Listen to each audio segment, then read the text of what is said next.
Assalamualaikum warahmatullahi wabarakatuh. Salam sejahtera bagi kita semua. Perkenalkan, saya Iin Baroatul Itsfat Al-Ula, perwakilan dari kelompok 24 KKN Reguler UIN Sunan Kalijaga Yogyakarta Angkatan 105. Dapat kita ketahui bersama bahwa kasus COVID-19 di Indonesia semakin meningkat dari waktu ke waktu. Hal ini menyebabkan berbagai macam fasilitas kesehatan mengalami kesulitan dalam menangani pasien yang terpapar COVID-19. Untuk menjawab kondisi tersebut, Kementerian Kesehatan menerapkan kebijakan isolasi mandiri di kediaman masing-masing bagi masyarakat yang terpapar COVID-19, tetapi tidak menunjukkan gejala atau bergejala ringan. Ketika menjalankan isolasi mandiri di kediaman masing-masing, sudah barang tentu masyarakat yang positif COVID-19 perlu membuang sampah yang mereka hasilkan selama masa isolasi mandiri. Nah, sampah-sampah yang dihasilkan pada saat isolasi mandiri harus diperlakukan berbeda dengan sampah biasa untuk meminimalisasi risiko penularan virus COVID-19 kepada orang lain yang berada di satu atap maupun di tempat yang berbeda. Pada kesempatan kali ini, kami akan memberikan sedikit informasi mengenai bagaimana tata cara membuang sampah infeksius pasien COVID-19 saat menjalani isolasi mandiri di kediaman masing-masing. Menurut laman Ways of Change, ternyata ada peningkatan jumlah sampah infeksius semenjak virus corona masuk ke Indonesia. Mayoritas sampah-sampah tersebut adalah sampah masker bekas. Sayangnya, 81% sampah masyarakat Indonesia masih tercampur. Oleh karena itu, informasi mengenai tata cara membuang sampah infeksius perlu disebarluaskan agar seluruh masyarakat mengetahui bagaimana tata cara membuang sampah infeksius yang baik dan benar.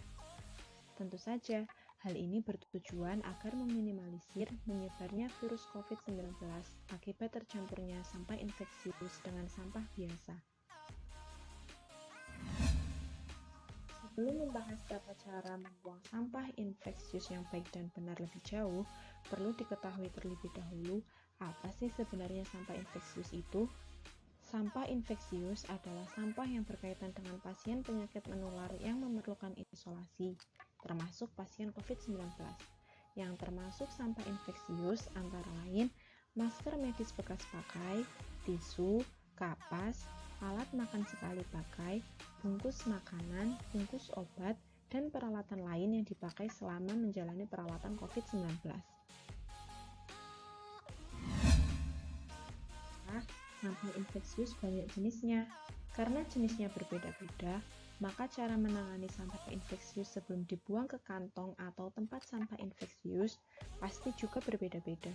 Lalu, bagaimana cara menangani sampah infeksius yang baik dan benar berdasarkan jenisnya? Sampah infeksius yang pertama adalah kain kasa, tisu, dan kapas. Kain kasa dan kapas biasanya digunakan untuk merawat luka, sedangkan tisu biasanya digunakan untuk mengelap mulut dan tangan setelah makan. Kain kasa, tisu, dan kapas kemungkinan besar terkena cairan tubuh dari pasien COVID-19 saat isolasi mandiri. Oleh karena itu, perlu dibuang dengan cara yang benar. Cara menangani sampah infeksius jenis ini adalah dengan langsung memasukkan ke dalam tempat sampah khusus sampah infeksius yang telah diberi kantong di dalamnya. Jenis sampah infeksius yang kedua adalah APD, sarung tangan, dan masker. Untuk APD, sarung tangan, dan masker tidak boleh langsung dibuang ya. APD, sarung tangan, dan masker harus dibalik terlebih dahulu, kemudian dirusak dengan cara digunting, lalu dilipat. Hal ini dilakukan agar tidak disalahgunakan oleh pihak-pihak yang tidak bertanggung jawab. Setelah itu, lakukan disinfeksi dengan cara merendamnya atau menyemprotnya dengan cairan disinfektan atau air sabun. Baru, kemudian dapat dimasukkan ke dalam kantong atau tempat sampah khusus sampah infeksius. Jenis sampah infeksius yang ketiga adalah sampah popok dan pembalut. Sebagian pasien COVID-19 membutuhkan popok untuk menampung urin dan tinja. Tidak hanya pasien yang masih bayi, beberapa pasien dewasa juga butuh popok jika tidak memungkinkan untuk bolak-balik ke kamar mandi. Selain itu, pasien COVID-19 wanita yang menstruasi juga menggunakan pembalut. Karena fungsinya menampung darah menstruasi pasien, maka pembalut perlu dibuang dengan cara yang benar.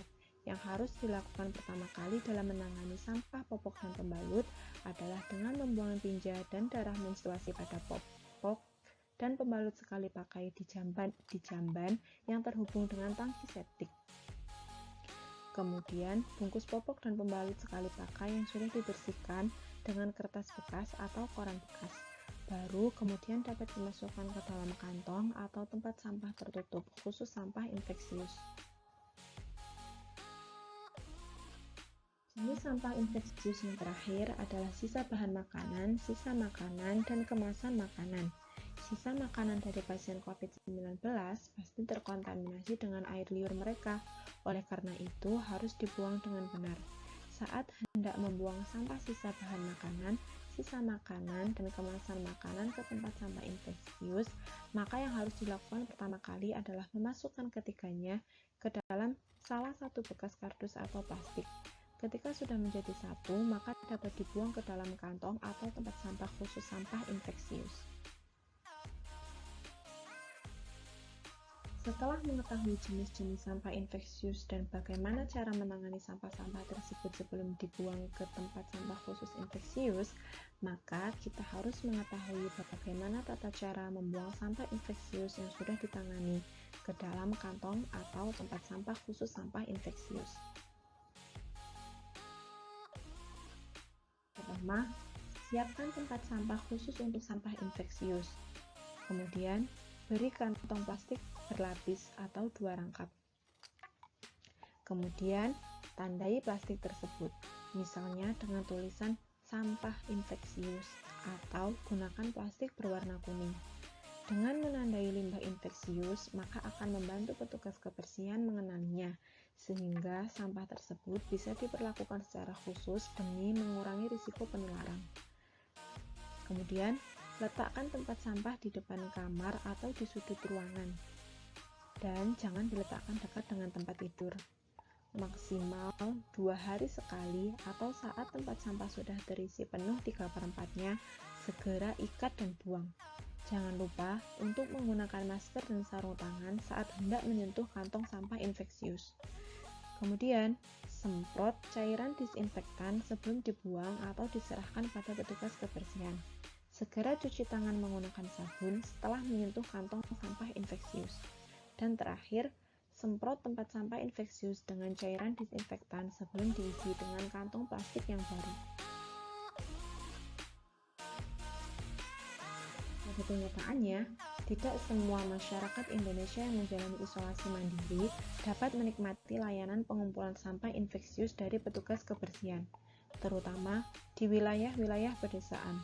Oleh karena itu, bagaimana jika tidak ada petugas kebersihan yang mengambil sampah khusus infeksius dari pasien COVID-19 yang sedang isolasi mandiri?